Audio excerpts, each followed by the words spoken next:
We have Ted right here. Hi, Ted. He's from Vegas, so that's why we made a special point. I'm not even sure what to ask. I want to ask a non-dumb question.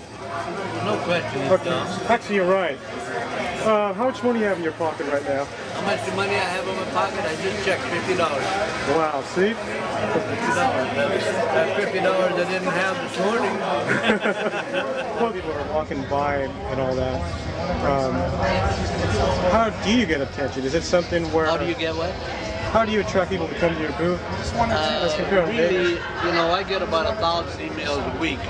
And if people don't know me or my work, because I've made movies for 60 years, you know, if they don't know my work or don't know me, then you're lucky if they do come to your booth. Yeah. A lot of people, in some shows where maybe I have to be the only guest or something, the only special guest, and they dedicate that particular show to Ted B. Mikels, then people will maybe in the elevator, oh, I traveled clear across the country, I came in from wherever just to meet you, and here we are in the same elevator, oh, thank you, would you sign my shirt, would you sign my hand? And there's a big difference there.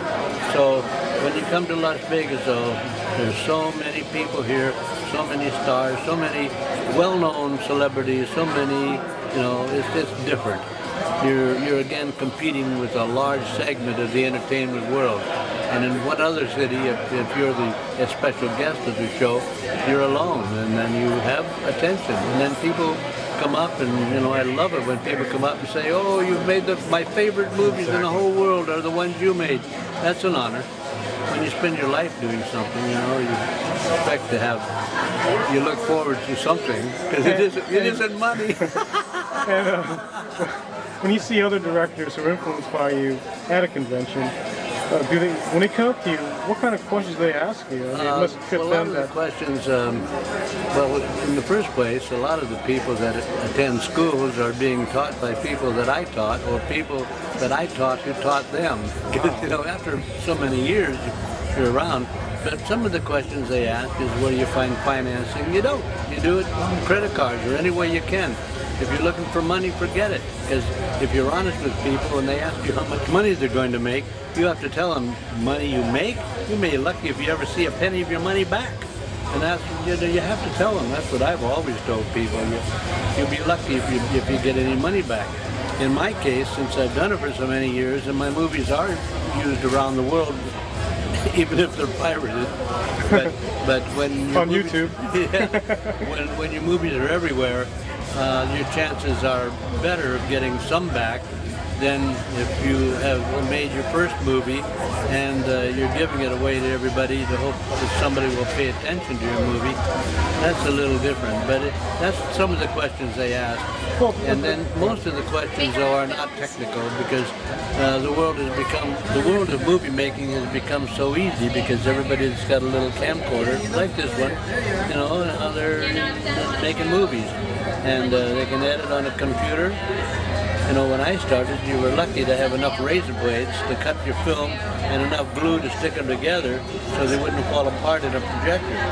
That was then. Now, you know, and then you could only go for minutes or a few minutes at a time. Your wind-ups only lasted maybe 12 seconds, your wind-up cameras. And that was it, and 12 seconds at a time. Now with these little cameras like this one, you can run for a solid hour non-stop. Yeah, as far as using canisters and films back then, how was that? I mean, like you said, how did you get the money? Did you work for other people? They gave you donate stuff? I mean, actually, no. In all the films I've made in my entire lifetime, which number into hundreds, and even ones that I was creatively instrumental in helping them be made.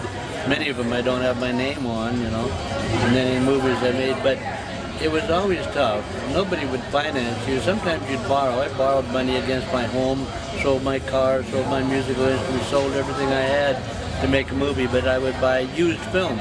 And by used film, I say not film that was already exposed, but they were short ends that you buy from, you know, the cameramen who worked in the studios. And when a 1,000-foot reel in a studio, 1,000 feet of roll of film was down to 150 feet, they'd take it out and put it in a black bag and put it in a can, and you'd buy these for a lot less than what they would cost new. So I've always said I've used used film all my life, and it was tough. The actor gets a minute, 60 seconds, and at 90 feet a minute, you can guess how long. If you got 150 feet of film and you got to roll the camera, you got to hit speed so that it goes.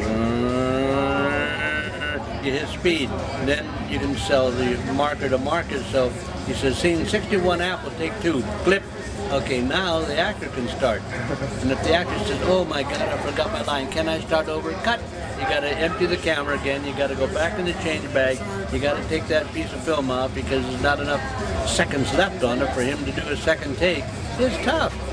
It used to be a totally different world making a movie. Now it's so easy. People turn on the camcorder and let it run. Exactly. And with today's technology, how did you go about doing that as far as making films today or teaching other people about film? I mean, do you use a computer yourself as far as making films?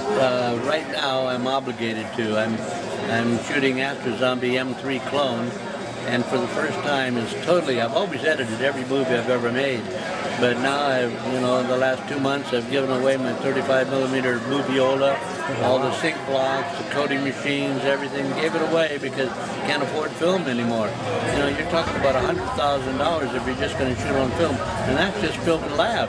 That's not your actors, your crew, your cost, your food, your travel, your other expenses. That's just the cost of a lab, basically. And so you're obligated to use a $9 roll of tape that runs an hour. Wow. And so when people ask me, how do you get the money, and so the difference is that now they can shoot a film for a few $1,000s, when a few thousand barely even paid for if you had to rent a lens for a weekend.